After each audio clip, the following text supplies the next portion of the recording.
Blake roared. But it was too late.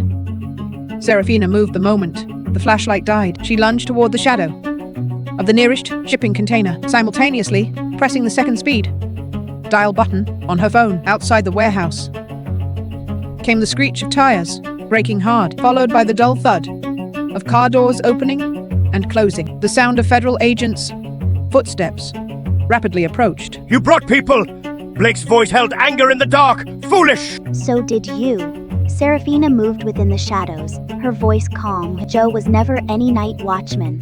He is your personal bodyguard of 20 years. With a knife scar on the web of his right hand, I checked. Under the red light, Joe instinctively pulled back his right hand. The iron door was rammed open. Agent White led the charge inside. The beams from tactical flashlights mounted on their guns, crisscrossing as they swept the area. FBI, drop your weapons. Blake's bodyguards raised their guns in confrontation, but the old man laughed, the sound echoing in the cavernous warehouse. You think this is enough to catch me? Slowly, he pulled a folded piece of paper from his suit, his inner pocket, and unfolded it. It was a photocopy of a medical diagnosis. The text, blurry, yet glaring under the red light. Advanced pancreatic cancer.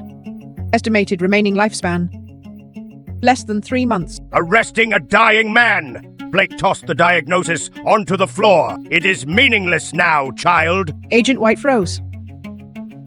Legal proceedings were nearly powerless against the terminally ill, but Seraphina stared at the paper and suddenly realized something. If Blake was truly dying, why was he fighting so desperately to get the shares back?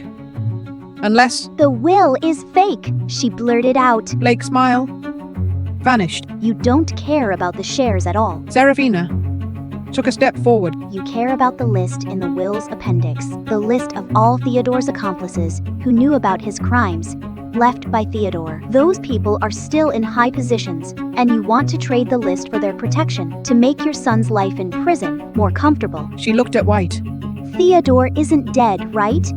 That yacht accident was staged. Which prison is he in now? Dead silence fell over the warehouse. Blake's face contorted under the red light. In the distance, sirens sounded again. But this time, they came from the water. The searchlight from a harbor patrol boat pierced through the warehouse's high windows, casting shifting spots of light on the water's surface. Blake suddenly turned and bolted for a small side door. Joe and the other bodyguards provided covering fire, bullets sparking as they struck the shipping containers. After him, White shouted. But Seraphina didn't move.